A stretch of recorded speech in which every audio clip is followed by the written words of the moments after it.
Hey Brickmaniacs, welcome back to another Designer Studio episode. Today we're taking a little closer look at a very special release that we just recently came out with. This is the Befehls Panther. It's got kind of a cool history behind it, so I've got Dan joining me to talk a little bit more about, first of all, getting this project up off the ground, because as you can see, the intensive printing that went into this kit was no joke. It was definitely a new experience for the team, as well to just talk about the updated design and of course some cool minifigures and everything included with this kind of two-part kit that we released here, because it definitely goes with the Pershing, which we'll review at a different time. Sure. Well, this is the Befehls Panther, which is it's a shortened version of a big long German word that Yes. I'm not even going to try to embarrass myself saying, but it basically means command tank, or like, you know, it's the controller tank. The tank that has all the communications gear that they can talk to headquarters, which could be like, what, 30 miles away or something like Right. that. And then communicate with all the other tanks. That's why you have these extra aerials. You have an extra receiving, extra sending aerial. I think 15 less rounds is what they held to make room for all the radio stuff. They actually have to take out the coaxial machine gun. Oh yeah, that too. In the turret, in order to fit one of the radios in there, like a receiver or one of either the receiver or the sending radio. And then they also have to take out some of the ready ammunition's missing. Yeah. Otherwise, it's a fully functional Panther. If it gets cornered or something like that, was one thing that they just learned early on. That you can't take the gun out of the tank. Yeah, right. You still need to have the tank armed, especially when it's a high value tank like this. So I'm sure the Allies would they see this antenna, they're like, yeah, that's the one to Go for that one. Yeah, no kidding, no kidding. So. And that's definitely a cool custom element there too, to kind of bring a little extra unique feel to this tank. I mean, I think we've already talked about when this was releasing how it would pretty much instantly take the top spot in your German armor collection, and that definitely hasn't changed. But cool to see just kind of a, you know, if you line it up next to the other Panthers, it's pretty clear that this one's different. Yeah. If the one that we did a G, I believe, a while back, and also G that had a sticker pack that was camouflaged, very similar to this. Sure. We had printed on there that made it look like there was the Zimmerit, which is of course that anti-magnetic mine paste.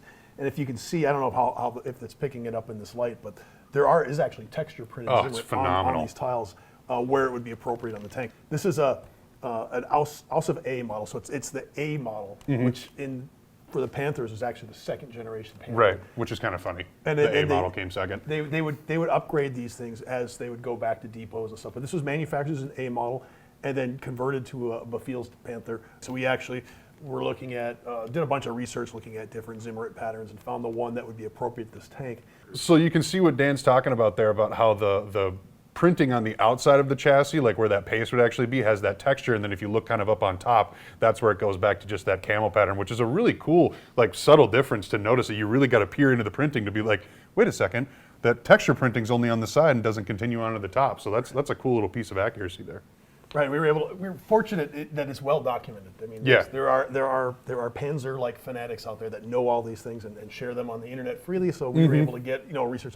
Of course, we have our own library of research materials too, but it's not that specific. Yeah, no kidding. So we were able to kind of do a deep dive and make sure we had it right. This particular tank was modeled after the Panther that was in that battle in front of the Cologne Cathedral near the end of the war. I think it was like March 1945. And we're trying to copy it as best we could. Nobody really knows what the camouflage was because there's no color pictures available. So we just decided we're going to take this as a typical camouflage that would be appropriate for this model. And of course, Slam just kind of hit a home run on this. Yeah, no kidding. I mean, let's turn this thing around, because even the back is camouflage. Everywhere on this tank is camouflage. The deck. So yeah, and I mean, it's just amazing. And we try to capture everything as possible. This does have that sort of functional. Yeah. Not even sort of. It has functional suspension on it. Of course, it's so small. Like, you want to really play with it, but it's so small that you can only have so much swing on those swing arms. So, a nice feature though while you're building, especially at the very least. Right. So we do have, I don't know. There's over 150 printed parts. 166, I believe, was the final count. Yeah. And so you get 166. It does come with the one commander figure, and I'll put him down here. I'll just put him on the turntable. And we have the option of buying the extra Panzer crewman. Which I don't know if I saw a single person not at least get one. Right. I mean, I don't think there's many naked Panthers out there. Well, you get the commander. It does come with the commander, and we will actually make that crewman as a regular feature that you'll be able to keep getting again and again. And of course, if you want to manufacture your own Panther commander, you just get that headgear, which we will keep continually to make available. Of course, the 3D printed with printing on them is a little bit more difficult to do. There's a few 3D printed parts in this. Of course, you have the headgear. You have this new antenna. This is the kind of medium range antenna. The muzzle brake, which we've seen before. Yeah, the muzzle brake is pretty common. We do still have the brick arms, little hull machine. Love gun that. in there. Yep. And we Love did to some see it integrated. printing on there, so it was fun. You'll also notice that there's printing. We didn't have it in our prototype model, but now that it's finished, you see the printing on the sides of that The turret? mantlet here. Yeah, and that's actually means we're printing on the front and the sides of the plates. So I'm making the instructions right now. It is taking a long time because I have to put the pattern on the front of the front of the piece and on the side and wherever else it's going to be printed on. And some of these pieces are round, so like the barrels themselves are printed all the way around. So that's our print team just kind of, they always make us look good, but this is an exceptional job. Yeah, this is definitely something that's once in a blue moon, one heck of an undertaking for both UV, 3D design, everybody. I mean, there's a lot of hands that touch these builds, and you can definitely see it in the finished product itself. So obviously the printing is incredible. We love seeing the opening hatches, everything. Design-wise, when you started taking on this project, was there anything you were like, all right, I'm looking forward to updating this compared to the other ones? Any challenges making a G to an A, stuff like that? Well, we've done an A before. There's, this we've hardly ever done them without the side skirts. And the okay. side skirts are usually factory applied. This one probably started out with them, but they were either lost or removed at some point.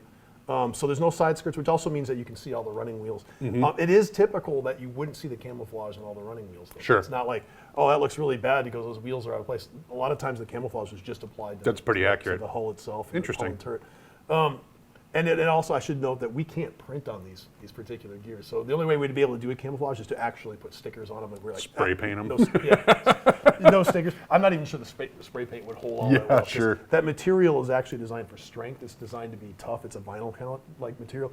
It does not hold printing. There's some sort of like chemical bond that's just not there. Well, and I think people would rather see the functionality of it, keep it moving. Right. So, the other things I was looking for, I redid the turret. My turret had basically been unchanged since, I don't know, last 10 years. Oh, wow, More okay. or less unchanged. I mean, there's been some minor changes over the years just because parts have changed, availability. But I want to do something different. I think it looks good. It looks, it's still a Panther. It's obviously a Panther. There's no mistake about that. So the turret's different. And then, of course, the sides are different. Just so we could do the printing, change the way that the hull was designed.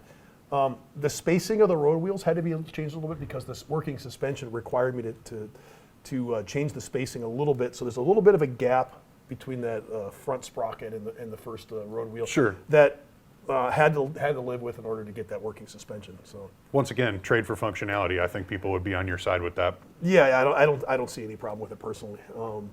Of course, there's always a critic out there. As there is with everything. He's going to be unhappy, or he or she will be unhappy, but I can't do anything about that. I know what you mean.